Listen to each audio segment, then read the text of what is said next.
Congressman, thanks so much for joining us. Thanks for having me on, Wolf. So an administration official tells CNN that protecting President Trump's tax returns from being released is a hill they're willing to die on. You heard that in Jim Acosta's report. Is this a hill Democrats are also willing to die on? Well, we're going to continue to proceed responsibly with our oversight function, which is consistent with the separation of powers in the United States Constitution. Every president since Richard Nixon has disclosed his taxes to the American people. Gerald Ford, Jimmy Carter, Ronald Reagan, George H.W. Bush, Bill Clinton, George W. Bush, Barack Obama have all disclosed their taxes.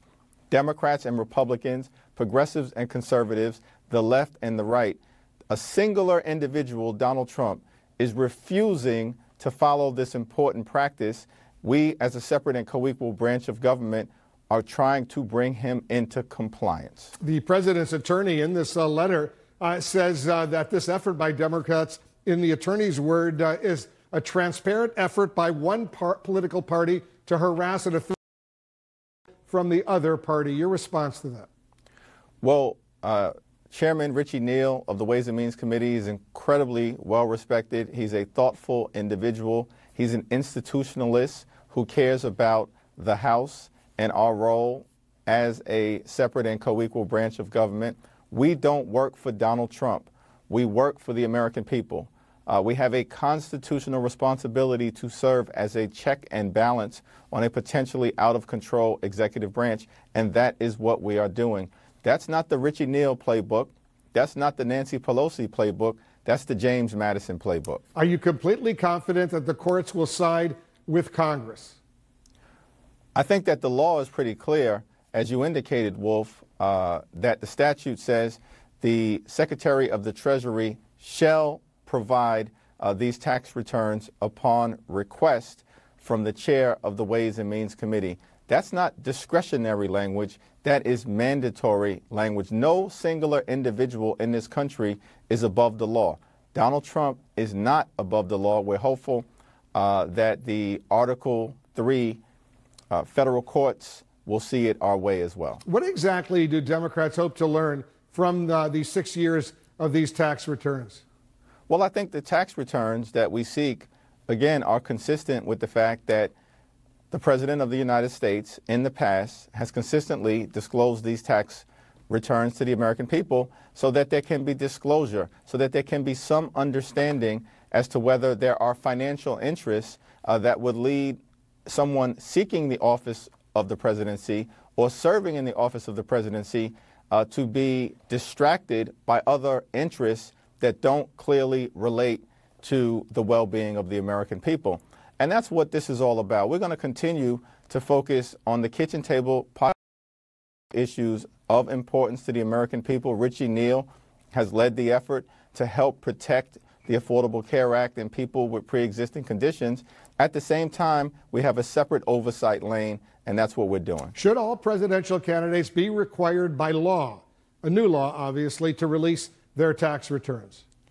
Certainly that is the case, and as part of H.R. 1, our For the People Act, which is designed to help clean up corruption and the mess in Washington, D.C., and bring our democracy to life on a moving forward basis, whether it's a Democrat or Republican, that absolutely should be a requirement. There would be no need for this law if, in fact, Donald Trump would simply make the decision to adhere to the precedent set by Ronald Reagan and George W. Bush. He refuses to do so. Let's get to the president and the border with Mexico. His message just moments ago, and I'm quoting the president now, our economy, our country, he said, our country is full.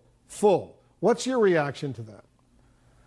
Well, the president, unfortunately, continues to peddle xenophobia as part of a well-calculated political strategy, apparently, to get elected. It's clear that we have a broken immigration system. It's clear that we need comprehensive immigration reform, but we should do it in a bipartisan way, in a responsible fashion, Democrats and Republicans coming together to fix our broken system, consistent with the notion that we are a nation of immigrants, a gorgeous mosaic of people from across the world. That's what makes America a great country. We are also a country anchored in the premise of the rule of law. And we can do this together without the irresponsible rhetoric and conduct and behavior that far too often comes out of 1600 Pennsylvania Avenue if the president would only get out of the way. On another issue, Congressman, how do you think the former Vice President Joe Biden has handled these stories from these women coming forward talking about how they felt uncomfortable during their interactions with him? Well, these are serious allegations that have been made by serious individuals, and I think moving forward, Joe Biden is going to have to take them seriously, as he appears to have done in terms of at least his initial video response acknowledging that he is going to respect the personal space of individuals and refrain from behavior that makes people uncomfortable.